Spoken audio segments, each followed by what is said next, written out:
delivered the final bill in a record time.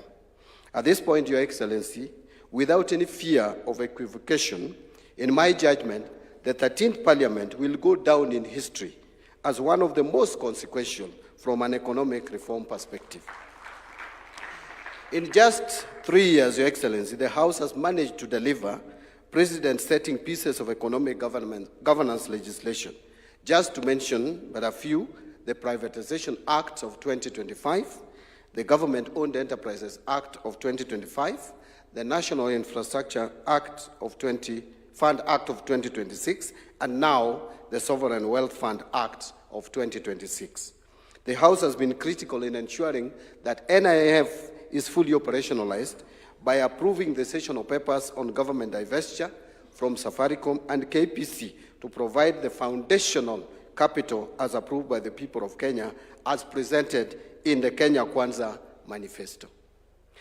Your Excellency, when I make reference towards actualization of the Kenya Kwanza Manifesto, many people find me as a man at odds. And at times, they refer to me as the biblical Saul. But far from it, beyond being a fast learner, Your Excellency, and which I have realized that fast learning and even reading is not very common. Actually, I realize that it's just with a minority, based on some of the instances that I saw in our August House during the recent debate on the finance bill. But that is on a light touch, with a light touch. Both the Kenya Kwanza Manifesto and Azimio Coalition Manifesto, Your Excellency, had lots of resemblance. And I am proud that the late Right Honorable Raila Odinga, may his soul rest in eternal peace, saw it fit that coming together as a country was critical in the furtherance of much-needed economic reforms which have been overly delayed.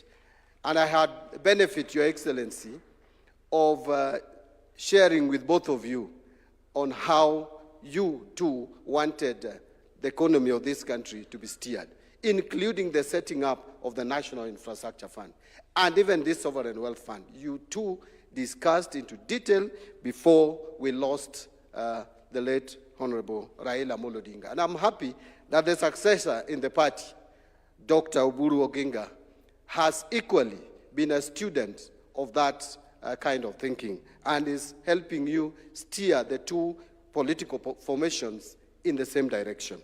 So, Your Excellency, some of the proposals that are in the Sovereign Wealth Fund Bill 2025 are informed by lessons that we have learned and best practices from other countries that have experienced significant economic progress by putting in place economic measures that deliver economic stability or stabilization and optimization of intergenerational transfers.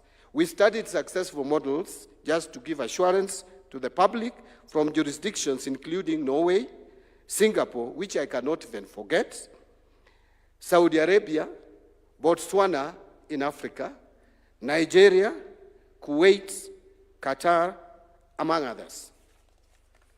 So, Your Excellency, the fund will address three critical imperatives. I don't want to repeat those three imperatives. I think we have spoken about them here during the panel discussion. I just want to mention that from a governance perspective, very robust governance framework has been inbuilt into this act to ensure that its operations are fiscally prudent, subject to the Auditor General, Controller of Budget, Cabinet, and the National Assembly oversight, and guided by the National Treasury's financial assessment, thereby by reinforcing transparency and accountability. To conclude, Your Excellency, I submit that this act is more about economic stabilization. It is more about strategic development and intergenerational equity. Again, I know we have many naysayers who have kept lecturing us on the need to have a sovereign wealth fund only when we have budget surpluses. Let me tell them, the best time to start was yesterday. The second best time to start is right now. Making today the critical window to take action. We must not have or drop excuses. We must build momentum instead of waiting for a perfect moment that may never come. For a practical example, look at the progress we are making on our savings. With the bold reforms ushered in by this government, the pension savings have almost doubled over the last 3 years. It is a clear demonstration of what bold, brave, and proactive leadership can deliver to its people.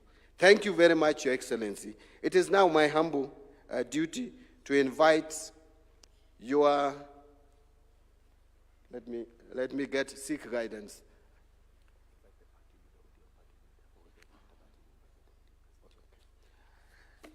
Yeah, I am guided appropriately, Your Excellency. Now it is my pleasure to take this opportunity to invite my party leader, Dr. Oburu Oginga,